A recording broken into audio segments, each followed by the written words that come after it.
Hello students and welcome to the channel the H classes. अगर आप मेरे channel पर नए आए हैं तो मेरे चैनल को सब्सक्राइब कर लें और बेल आइकन को प्रेस कर लें ताकि मेरे चैनल के नोटिफिकेशंस आपको मिलते रहें। तो आज मैंने इस वीडियो में चैप्टर 9 हम करने वाले हैं। हम ना सिविक्स का हमारा आखिरी चैप्टर है ये।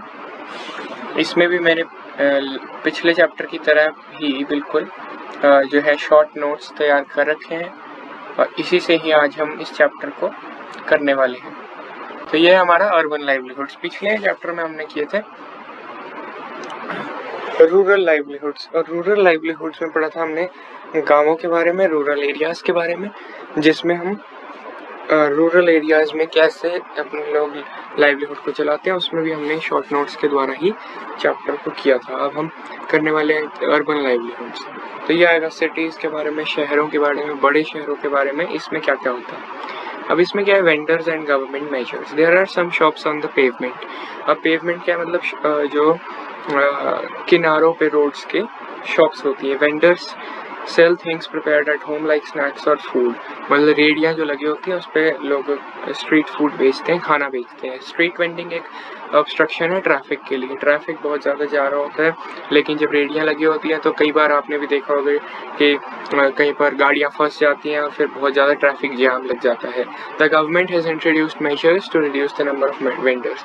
तो गवर्नमेंट अब ऐसे मेजर्स उठा रही है जिससे कि नंबर ऑफ वेंडर्स जो है वो रिड्यूस हो सके। Hawking zones have been suggested for towns and cities. Hawking zones वही रेडियाँ जो लगाते हैं उनकी जो जोन्स हैं, उनके जो एरियाज हैं वो कम हो सके। Markets in the cities are crowded during the festivals में मार्केट्स जो है क्राउडेड होते हैं। जैसे कि जो मेन मार्केट होती है वहाँ पर लोग शॉपिंग करने जाते हैं अक्सर जब भी फेस्टिवल्स का सीजन आता है, जैसे दिवाली आती है, होली आती है, तो इस सब में लोग जो है वो करते हैं, अपना खरीदी ज़्यादा करते हैं। और जो बड़ी बड़ी शॉप्स होती हैं वहाँ पर sweets, toys, clothes, footwear, utensils, electronic goods, ये सब कुछ बिक रहा होता है।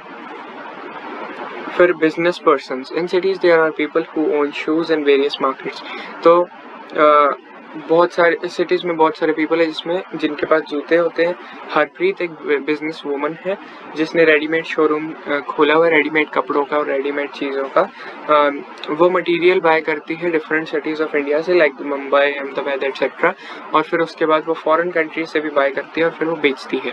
शोरूम जो होती हैं, शॉप्स होती हैं, बड़ी बड़ी दुकानों को कहते हैं शोरूम्स।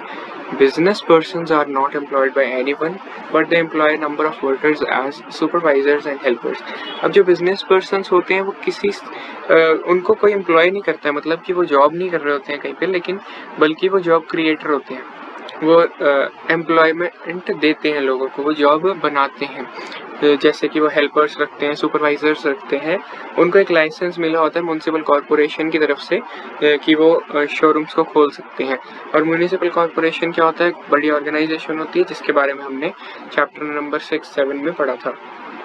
अब आते हैं shops in the market place. Medical clinics are also set up in the market place में मेडिकल क्लिनिक्स भी होते हैं। द डेंटल क्लिनिक भी होता है जिसमें भी टूथ प्रॉब्लम्स के हमें जो है सोल्यूशन मिल जाता है। और डेंटल क्लिनिक के पास एक क्लोथ शोरूम है जिसमें 3 फ्लोर्स बने हुए हैं। ये हम जो है इस चैप्टर की स्टोरी के बारे में बात कर रहे हैं, ये उसकी बात नहीं कर रहे हैं जो मतलब वैसे नॉर्मली होता है। ये हम चैप्टर में जो दिया गया है वो उसकी बात कर रहे हैं। ये सारा बुक से ही मटेरियल जो है उठाया गया है। फैक्ट्री एरिया में क्या होता है, स्मॉल वर्कशॉप्स होती हैं। In one of the factories people work on swing machines. एक जो फैक्ट्री है वहाँ पर उस एरिया में, तो उसमें स्विंग मशीन्स पर लोग काम करते हैं और कपड़े सीने का काम करते हैं। जो दूसरा सेक्शन है वहाँ पर स्टिच्ड क्लोथ्स को इकट्ठा किया जाता है, उनको पैक किया जाता है, पैकिंग की जाती है, स्टैक किया जाता है। स्टैक का मतलब है कि उनको इकट्ठा किया जाता है। Many women workers are tailors in the export garment unit. जो वुमेन वर्कर्स हैं, जो वुमेन वर्क करती हैं वो टेलर्स का काम करती हैं, वो सीती हैं, कपड़े बनाती हैं, बुनती हैं। फैक्ट्री वर्कशॉप एरिया, एक मिनट। फैक्ट्री वर्कशॉप एरिया क्या है? Some groups of people stand in a place called labour chowk. एक एरिया होता है, चौक होता है, उसको मतलब वहाँ पर कुछ जो ग्रुप्स खड़े हो जाते हैं लोगों के, उसको कहते हैं labour chowk. They are daily wage labourers. वो डेली वेज लेबरर्स होते हैं, जिसको मतलब डेली वेज लेबर क्या होती है, जिसको अगर उसने एक दिन काम किया तो उसको एक दिन का उसी दिन रात को मतलब शाम को पैसा मिल जाएगा। उसने सुबह से शाम तक काम किया और उसको पैसा मिल गया 300 रुपये या 200 रुपये या 250 रुपये। तो वो होते हैं हैंड टू माउथ वाले, कि सुबह काम करके शाम को घर लौटे और जो पैसा मिला उससे हम खाना खाएंगे। अगर वो एक दिन काम पर नहीं जाएंगे, उनको पैसा उस दिन का नहीं मिलेगा। तो ऐसा नहीं है कि पूरे महीने का पैसा मिल जाएगा। तो वो मतलब हेल्पर्स की तरह जो है काम करते हैं। They also work at construction sites. जो कंस्ट्रक्शन साइट्स में भी काम करते हैं, वो भारी भारी सामान को उठाते हैं, ट्रक्स में से सामान को मार्केट में सप्लाई करने में भी मदद करते हैं, कि वो जो है सामान को उठा करके मार्केट में लेकर आते हैं। सेल्स पर्सन कौन होते हैं? Sales person work is to get orders from shopkeepers and collect payments from them. Each salesperson is responsible for a particular region. Salesperson क्या होते हैं? वो orders लेते हैं दुकानदारों से और उनको फिर वो सप्लाई कर देते हैं जो उनकी डिमांड होती है। कि जैसे मान लो फॉर एग्जांपल एक दुकान है और 5 दुकानें हैं कपड़ों की, उन्होंने एक ने 1000 कपड़े का ऑर्डर दिया, एक ने 2000 का, एक ने 2500 का और एक ने 1500 का। तो सारे वो ऑर्डर्स ले लेगा, फिर वो सेल्स पर्सन जो है मैन्युफैक्चरर के पास जाएगा, वहाँ से मैन्युफैक्चर करवा के सारा कुछ और फिर वापस वो वहाँ पर दे देगा, डिस्ट्रीब्यूशन करवा देगा और फिर उसके बाद क्या करेगा? पेमेंट्स कलेक्ट कर लेगा। फिर आती है market manager. Marketing manager task क्या होता है? उसका टास्क क्या होता है? उसका काम क्या होता है? मार्केटिंग में जो रिसोर्सेज हैं, जो प्रोडक्ट के या बिजनेस के, उनको मैनेज करना। वो एक इंचार्ज भी हो सकता है सिंगल प्रोडक्ट का, जैसे कि फॉर एग्जांपल एडिडास एक ब्रांड है, तो एडिडास का वो एक मार्केटिंग मैनेजर भी हो सकता है, कि वो पूरे सिटी में या पूरे एरिया में सिर्फ एडिडास की जो ब्रांड के प्रोडक्ट्स हैं उनको मैनेज करता है वो। या फिर वो जनरल मैनेजर भी हो सकता है, जो सारे ब्रांड पे ही देखता हो, जैसे वो प्यूमा पे भी देखेगा और वो नाइकी पे भी देखेगा और वो डेल पर भी देखेगा और वो एडिडास पर भी देखेगा, वो सब पर देखेगा। तो ये सारी चीज़ें हो सकती हैं। अर्बन लाइफ और रूरल लाइफ बहुत डिफरेंट है। अब हम देखें रूरल लाइफ के बारे में हम पिछले चैप्टर में पढ़ चुके हैं और इस चैप्टर में हमने पढ़ना है अर्बन लाइफ के बारे में। अर्बन लाइफ में क्या होता है? यहाँ पर ये पॉइंट्स हैं, एक मिनट में इसको बुलेट्स में कर देता हूँ। ये देखिए, अब आपको अच्छे से बिल्कुल दिखना शुरू हो जाएगा। ये यहाँ से मतलब ये पॉइंट्स है 1 2 3 4। अगले चैप्टर से मैं इसको कर दूंगा, लेकिन अभी ये फिर वरना बहुत ज़्यादा जो है टाइम लग जाएगा इसमें। मैं अभी कर ही देता हूँ इसको।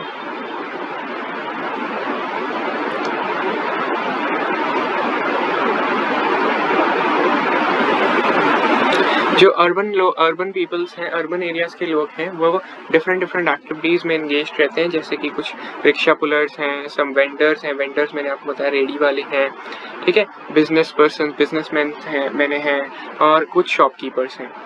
और ये जो लोग हैं ये अपने आप काम करते हैं और ये एम्प्लॉयड नहीं होते हैं किसी से, जो बिजनेस पर्सन्स होते हैं। और या फिर ये कोई भी होता है रिक्शा पुलर्स, ये अपना काम कर रहे हैं, खुद का काम कर रहे हैं। तो ये जो स्ट्रीट वेंडर्स हैं, मतलब रेडी वाले जो स्ट्रीट पर होते हैं हमारी कंट्री में, अर्बन एरियाज़ में 1 करोड़ हैं। 1 करोड़, आप सोच कर देखिए, 1 करोड़ सिर्फ स्ट्रीट वेंडर्स हैं। तो सिर्फ मैं स्ट्रीट वेंडर्स के लिए लगा रहा हूँ, 1 करोड़ पे मैं सिर्फ नहीं लगा रहा हूँ। In the urban market one can find a variety of shops. Urban market में बहुत सारी हमें शॉप्स मिल सकती हैं, जिसमें स्वीट्स मिलती हों, टॉयज़ मिलते हों, क्लोथ्स मिलते हों, फुटवेयर, यूटेंसिल्स एटसेट्रा, ये सारी चीज़ें जो है मिलती है। अब गारमेंट शोरूम्स भी होते हैं वहाँ पर, और जिसमें कपड़े वगैरह मिलते हैं। सेवरल बिजनेस पर्सन्स हैं जो मार्केट में वो मैनेज करते हैं अपनी शॉप्स को, बिजनेस को, और वो किसी से भी एम्प्लॉयड नहीं होते हैं। बार बार यही आ रहा है। और लेकिन वो बहुत सारे अदर वर्कर्स को एम्प्लॉय भी ज़रूर करते हैं एज सुपरवाइजर्स या हेल्पर्स। अब अर्बन मार्केट में क्या होता है, स्मॉल ऑफिसेज भी होते हैं और शॉप्स भी होती हैं जिसमें कि सर्विसेज प्रोवाइड की जाती हैं, जैसे कि बैंक्स की, कुरियर सर्विसेज की और बाकी others. A number of daily wage laborers can be found in the city. अब यहाँ पर डेली वेज लेबरर्स भी होते हैं, जैसे कि हमने देखा था रूरल लाइवलीहुड में जो थे डेली वेज लेबरर्स एग्रीकल्चर में थे, एग्रीकल्चर लेबरर्स में थे। यहाँ पर ये थोड़ा स्पेलिंग मिस्टेक है, मैंशंस, मतलब कि मैंशंस का मतलब होता है कि बड़े घर, बड़े बड़े घर या बड़े बड़ी जो प्लेसेस होती हैं, बड़े बड़े बिजनेसेस होते हैं। Several urban people are engaged in factories such as garment factories. तो जो बहुत सारे अर्बन हैं वो मतलब फैक्ट्रीज में भी लगे हुए हैं, फैक्ट्रीज में चलाते भी हैं और कुछ काम करते हैं। कुछ लोग जो है उनकी खुद की फैक्ट्रीज हैं और कुछ लोग उसमें वर्कर्स के तौर पर काम करते हैं। गारमेंट फैक्ट्रीज में जो है मोस्ट वर्कर्स वो कैजुअल बेसिस पे एम्प्लॉय किए जाते हैं, मतलब जब उनका काम होता है, जैसे कि फॉर एग्जांपल प्रिंटिंग का काम है तो प्रिंटिंग वाले को बुला लिया, फिर उसका थोड़े एक दो महीने का प्रिंटिंग का काम जब हो गया तो फिर उसको फायर कर सकता है बंदा। लेकिन ऐसा मतलब बहुत ही कम देखने को मिलता है, बहुत ज़्यादा तो नहीं होता है ऐसा, क्योंकि फैक्ट्री में बहुत सारा काम तो चलता ही रहता है। ऐसा कैजुअल लेबर में ज़्यादा होता है। तो jobs are on a casual basis are not permanent. जो कैजुअल बेसिस पे जॉब्स होती है वो परमानेंट नहीं होती। ये सिर्फ एक मीनिंग समझाने के लिए लिखा है। जॉब सिक्योरिटी भी नहीं होती। इसी का मतलब यही भी है कि किसी भी टाइम कोई भी आपको जॉब से निकाल सकता है जब उसका मन करेगा। वर्कर्स को ऐसे एक्सपेक्ट किया जाता है कि वो लंबे लंबे घंटे काम करें और पैसा उनको मिले सिर्फ 200-300 रुपये, जबकि मतलब ऐसा नहीं होना चाहिए। उनको कोई भी फैसिलिटी भी नहीं दी जाती, कोई मतलब हेल्थ लीव नहीं दी जाती है और मतलब एक्स्ट्रा पैसा कुछ नहीं दिया जाता है। हालांकि इसको हम अगर प्रोड्यूसर की उस पर देखें तो ये भी सही भी कई बार हमें लगता है कि हम क्यों उनको इतना वो दें, जब गवर्नमेंट एक रेट फिक्स किया है 300 या 350 रुपीज़, तो हम उनको उतना दे रहे हैं, हम उनको उतने हक दे रहे हैं। हालांकि ऐसा नहीं है। मैनी वर्कर जो सिटीज़ में हैं वो ऑफिसेज में हैं, वर्क करते हैं, फैक्ट्रीज में काम करते हैं, या फिर कई बार गवर्नमेंट डिपार्टमेंट्स में भी काम करते हैं, जहाँ पर वो रेगुलर और परमानेंट वर्कर्स के तौर पर उन्हें एम्प्लॉय कर लिया जाता है।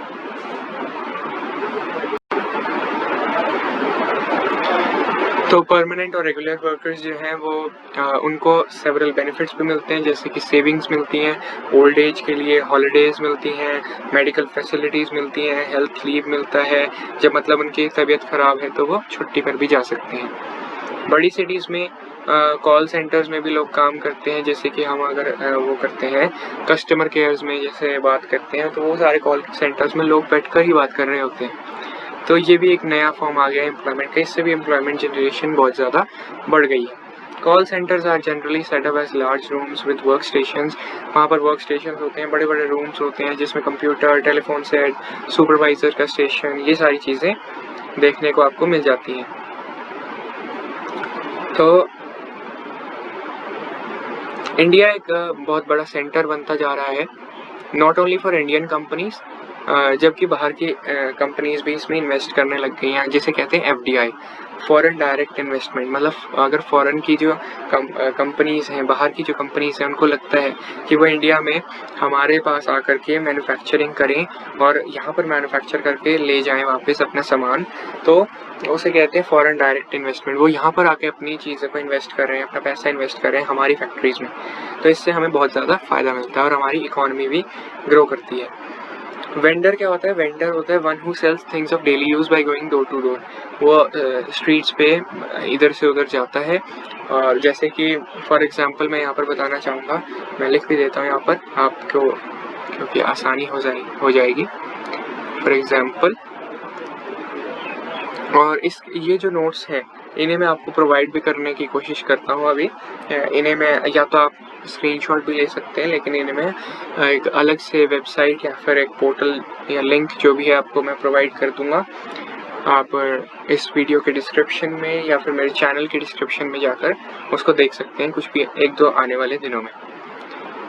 एग्जाम्पल में यहाँ पर मैं बता रहा था कि जैसे कि अचार वाला आपकी गली में आता है, vendor who sells pickles in your locality with a loud voice।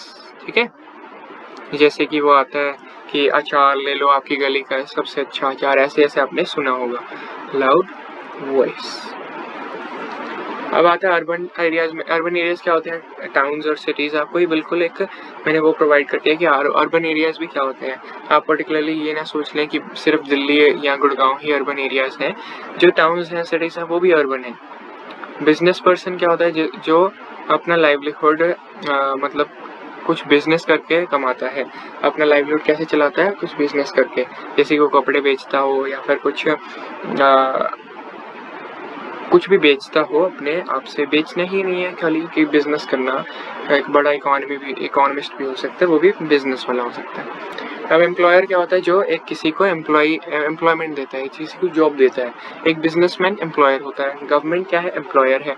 वो गवर्नमेंट क्या देती है? जॉब देती है गवर्नमेंट में। तो वो जो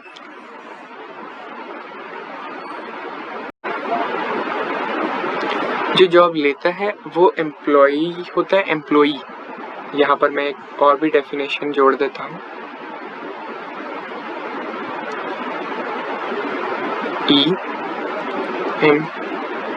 एम्प्लॉई।